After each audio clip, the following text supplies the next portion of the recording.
गुरु भगवान के अनंत अनंत शुक्राना। एक अम्मा जी ने पेंटिंग बनाई थी कि राधा रानी जो है शीशा देख रही हैं, तो उसमें कृष्ण दिखाई दे रहे हैं। शीशा देख रही हैं मतलब अपने को देख रही हैं शीशा, तो उसमें कृष्ण दिखाई दे रहे हैं। तो मतलब राधा कृष्ण रटते रटते कृष्ण ही हो गई। तो राधा का इतना प्रेम है कि वो कृष्ण का ही रूप हो गई। एक लड़की जो थी वो बहुत कुरूप थी, बहुत काली भी थी, उसके जो चेहरे की बनावट थी, फीचर्स भी अच्छे नहीं थे। अब भले घर की लड़की थी और उसकी शादी करना चाहते थे, कहीं शादी हुई नहीं। तो उसने कहा ठीक है मैं शादी नहीं करूँगी। उसने शादी करने से मना कर दिया। अब वो धीरे धीरे कृष्ण की भक्ति करने लगी। जब भक्ति करते हैं मंजरी रूप से, तो उसमें गुरु जो है उसको एक उम्र देते हैं। तो उसको गुरु जी ने उम्र दी 15-16 साल की। अब वो मानसी सेवा में ये देखती थी मैं 15-16 साल की हूँ और मैं राधा कृष्ण की सेवा कर रही हूँ। मैं खूब गोरी हूँ, सुंदर हूँ और खूब सेवा कर रही हूँ भाग भाग के। अब वो खूब भाग भाग के सेवा करती थी मानसी रूप से राधा कृष्ण की। सेवा करते करते थोड़े मतलब उसकी मृत्यु से थोड़े दिन पहले उसका रूप बिल्कुल बदल गया। वो काली से गोरी हो गई और जो उसके फीचर्स बिल्कुल अच्छे नहीं थे वो एकदम सुंदर हो गई।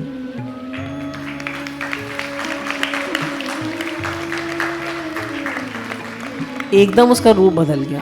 तो लोग उसका दर्शन करने आए कि ये कैसे चमत्कार हो गया।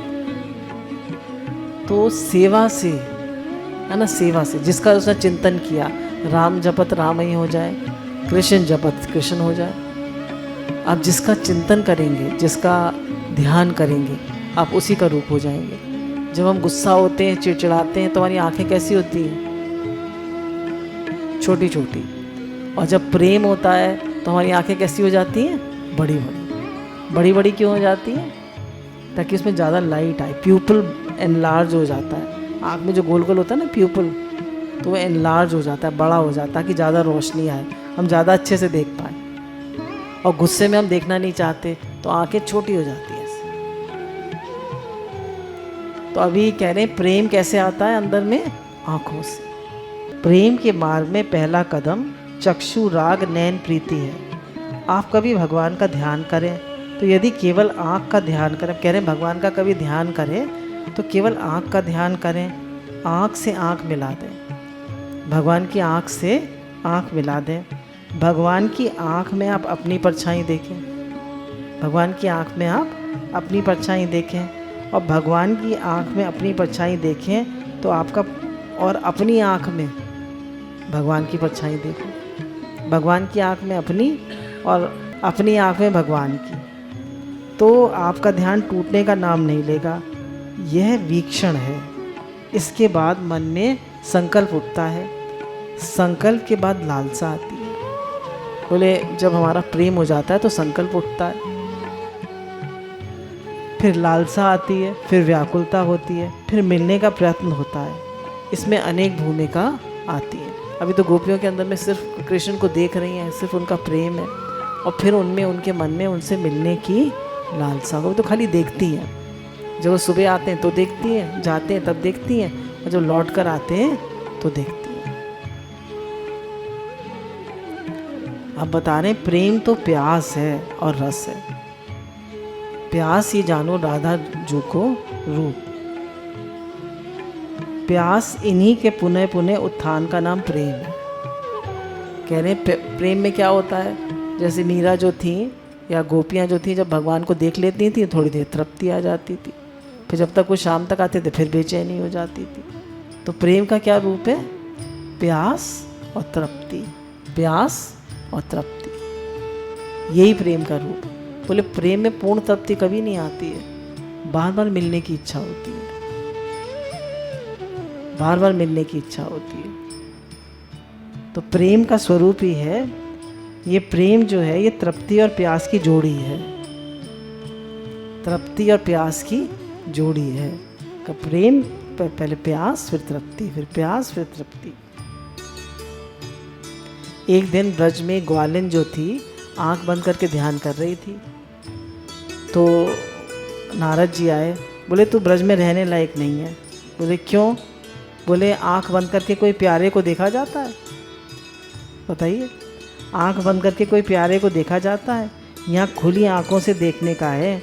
यहाँ तो प्यारा सूक्ष्म नहीं है, स्थूल है। कह रहे हैं यहाँ तो भगवान प्रकट रूप में, तो आंखें काहे को बंद करके बैठी है? आंखें खोल के देख कृष्ण को।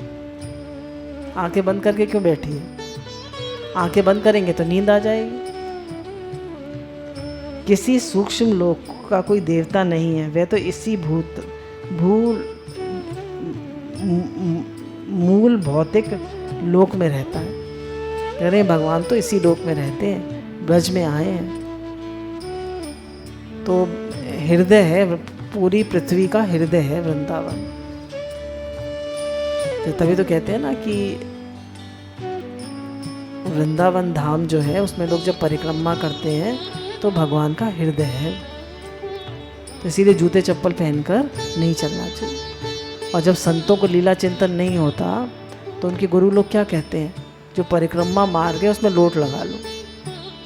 तो वहाँ से सब संत लोग परिक्रमा करते हैं, भक्त लोग परिक्रमा करते हैं। तो जब तुम्हें रज मिलेगी उनके चरणों की, तो तुम्हारे जितने भी पाप हैं वो धुल जाए। तो रज की बहुत महिमा है। अब कह रहे हैं विक्षीय का तीसरा अर्थ है संस्कृत में, सरोवर में सारस हंस और वृक्ष पर विहंग बैठते हैं, कृष्ण को एकटक देखते रहते हैं, मानो उनकी आराधना कर रहे हैं। अब कह रहे हैं पेड़ों पर पक्षी बैठते हैं तो वो भगवान को एकटक देखते रहते हैं। पक्षी कभी देखा है आपने? कबूतर देखे होंगे, चिड़िया देखी होंगी, वो एक ऐसी बैठी रहती हैं चुपचाप। कैसे कैसे होते हैं? उड़ते रहते हैं, चंचल होते हैं, हिलते रहते हैं। पर जब कृष्ण को देखते हैं तो उनकी समाधि लग जाती है। पक्षियों की भी बस कृष्ण की ओर ही देखते रहते हैं। और मोर जो है वो कृष्ण को देखकर नाचने लगते हैं।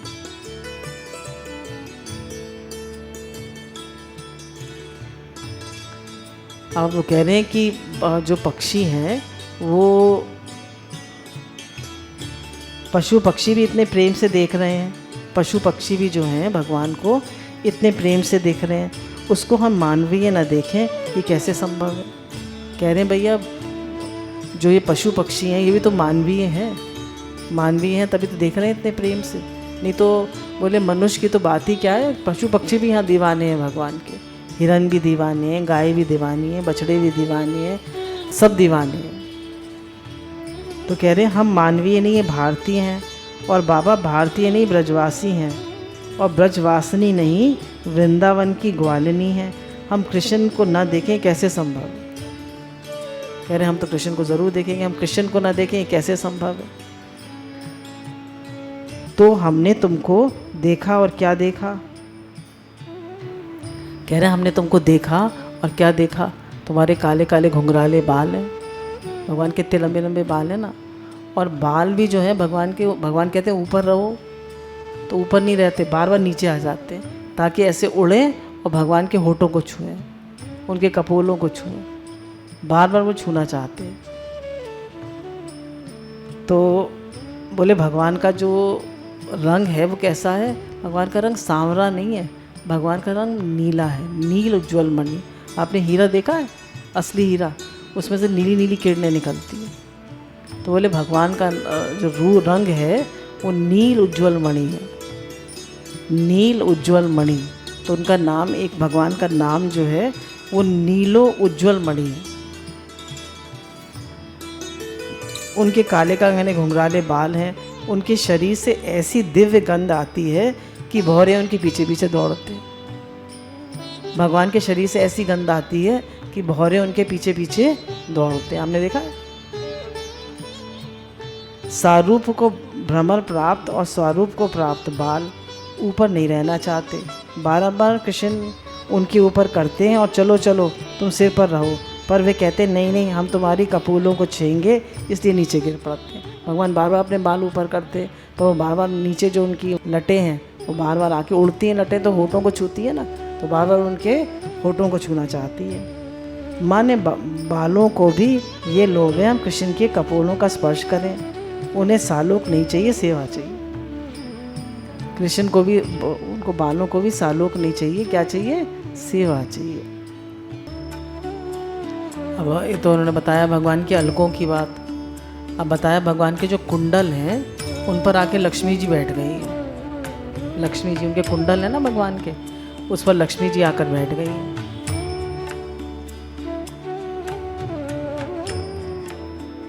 अब बताया कि भगवान लक्ष्मी जी जो हैं वो भगवान के साथ कई तरह से चलती हैं।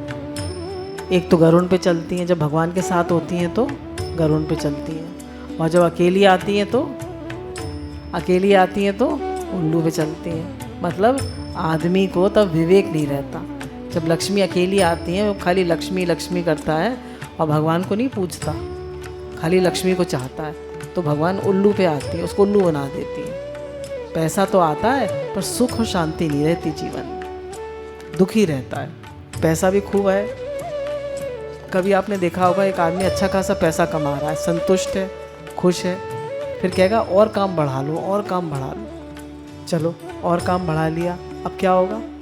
अब 100 झंझट लग जाएंगे आप जान को। अम्मा जी कहते हैं थोड़ा काम करो, थोड़ा लद सवेरे आ, मतलब थोड़ा काम करो और खुश रहो। जितना ज़्यादा काम बढ़ाओगे उतना झंझट होगा, तुम दुखी रहोगे। पैसा क्यों कमाना चाहते हो? सुखी होने के लिए, और होगा ही क्या? दुखी। ना खाने का टाइम, ना पीने का टाइम, ना सोने का टाइम, और 100 झंझट और लग गए जान को। लक्ष्मी जी जब आती हैं तो उल्लू पे आती हैं, अकेली आती हैं। आप बताया कि भगवान जब क्षीर सागर में सैर करते हैं तो अब उल्लू पे तो आ नहीं सकती लक्ष्मी जी, चिड़िया पानी में तो उड़ती नहीं है, तो कैसे आती हैं? मछली पे आती हैं। किस पे आती हैं लक्ष्मी जी? मछली पे।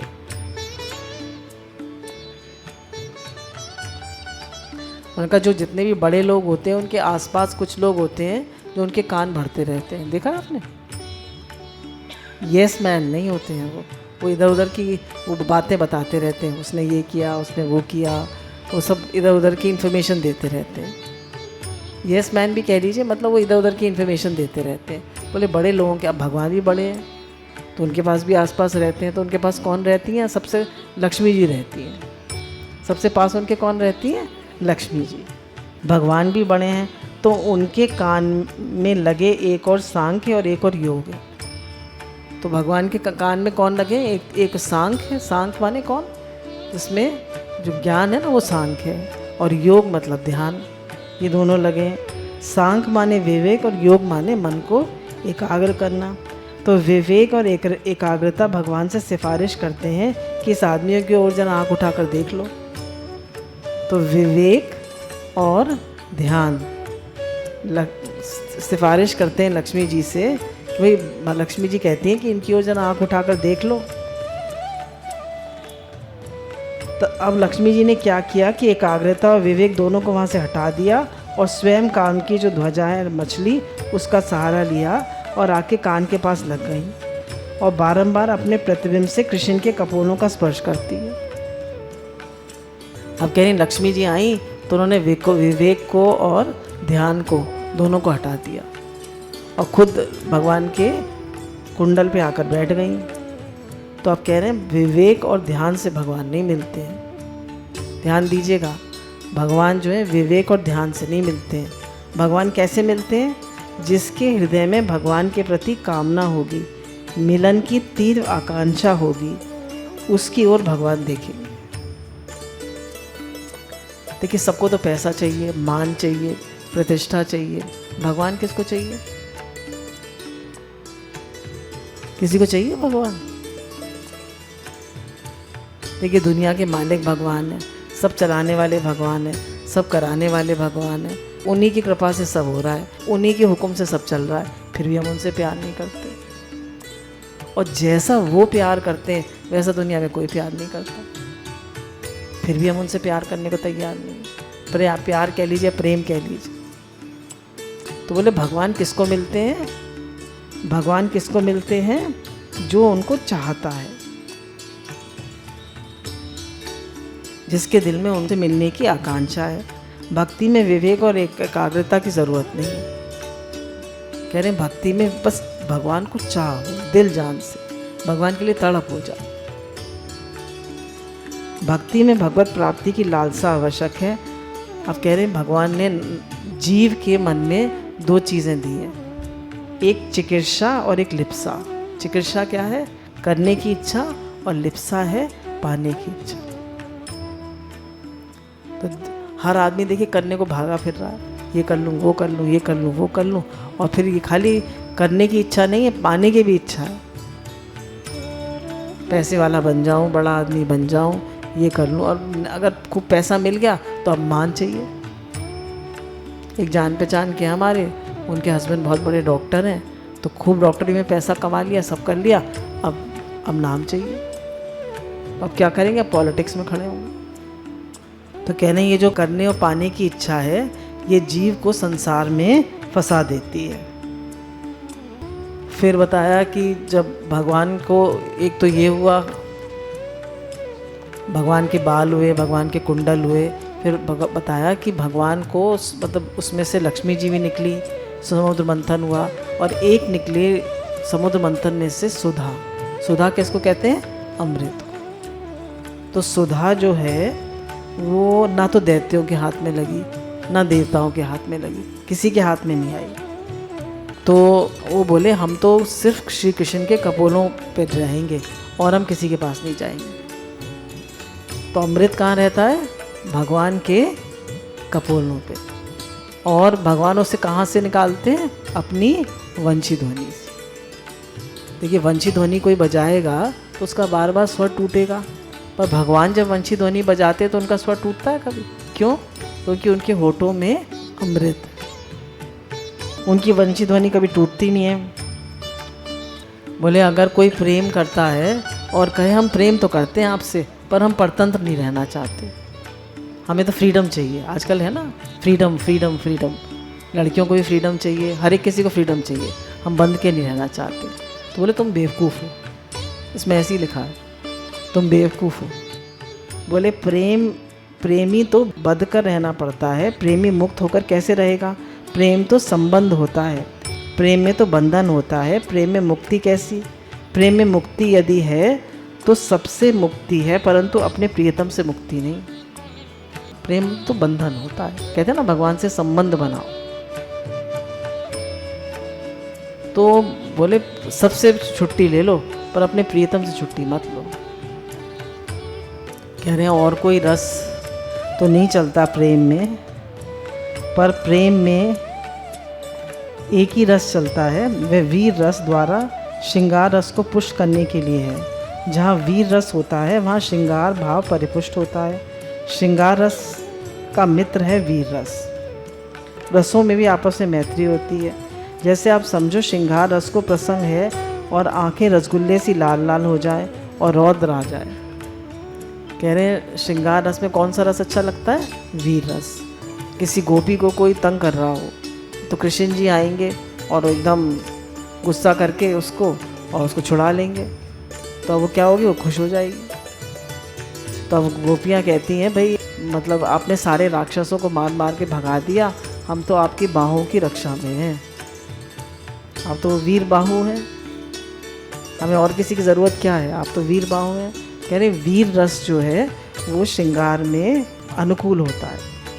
कह रहे हैं आप प्रेम करें और आपकी आंखें जो है लाल लाल हो जाएं, रौद्र रस आ जाए। श्रृंगार में रौद्र रस श्रृंगार रस का शत्रु है। कह रहे प्रेम भी करो और गुस्सा भी करो, कैसा प्रेम? तो कह रहे रौद्र रस जो है प्रेम में नहीं आता, गुस्सा नहीं आता प्रेम में। बोले आप प्रेम भी करें और रोएं चिल्लाएं, तो बोले ये भी प्रेम नहीं है। गुस्सा भी नहीं है प्रेम में और रोना चिल्लाना भी नहीं है। श्रृंगार में रौद्र भयानक विभत्स करुण शांत सभी शत्रु हैं। शांत रस भी श्रृंगार रस में बाधक है। श्रृंगार रस का प्रसंग हुए और समाधि लगाकर बैठ गए तो वे शत्रु हो गया। बोले आपका प्रियतम आए हैं, कन्हैया आए हैं, शाम को आने का टाइम है, गोपियाँ समाधि लगा के बैठ गई, तो बोले वो भी शत्रु है। बोले जब ब्रह्मा आए तो ब्रह्मा जी भी कुछ नहीं कर पाए, ब्रजवासियों कुछ नहीं बिगाड़ पाए, और इंद्र आया, चुरा ली थी ना ब्रह्मा जी ने, जब उन्होंने देखा कि भगवान जो है इतने ग्वाल बालों के साथ भोजन कर रहे हैं और झूठा भी खा रहे हैं और खिला भी रहे हैं, तो ये कैसे भगवान है? तो भगवान ब्रह्मा जी ने क्या किया? उनकी ग्वाल बालों को और गैयों को चुरा लिया। अच्छा, फिर भगवान ने क्या करा? सब खुद बन गए, कुछ भी नहीं कर पाए ब्रह्मा जी। देखते रह गए, ये सृष्टि सच्ची है कि वो सृष्टि सच्ची है। और इंद्र ने वर्षा करी तो वो भी कुछ नहीं कर पाया। फिर इतने सारे राक्षस भेजे कंस ने, वो भी कुछ नहीं कर पाया। तो गोपियाँ कह रही हैं हम तो आपकी बाहों की रक्षा में हैं, हमें तो किसी का डर नहीं है। हम भगवान की बाहों की रक्षा में हैं या नहीं? तो हमें किसका डर है?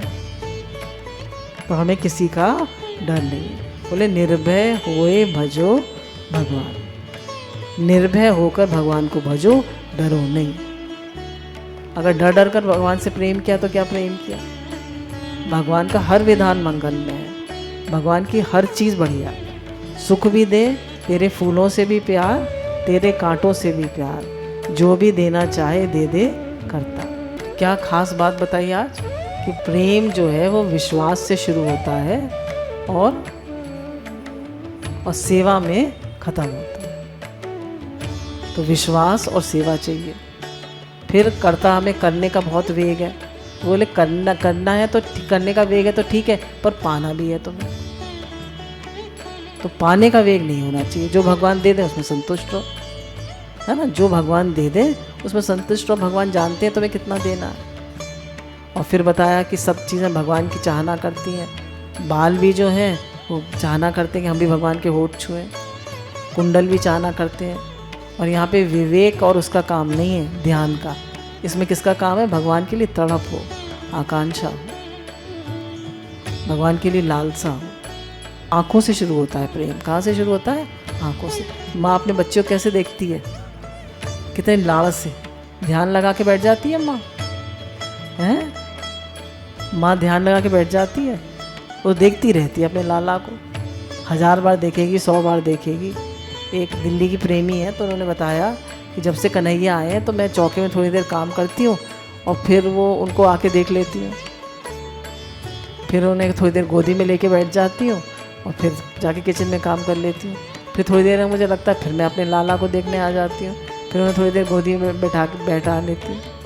तो प्रेम में बार बार देखने की इच्छा होती है, तो ये प्रेम है। तो प्रेम में कह रहे हैं कि प्रेम में अहंकार नहीं चलता, प्रेम में सेवा और नम्रता चलती है। जितने आप छोटे बन के रहेंगे, जितने निराभिमान रहेंगे, उतना आपको प्रेम दुनिया में मिलेगा और उतना आपके जीवन में रस प्रकट होगा। अगर आप दुखी हैं, हम जीवन में दुखी हैं, तो इसका मतलब हमारे जीवन में अहम है, तभी तो रस नहीं है जीवन में। गुरु भगवान के अनंत अनंत शुक्र।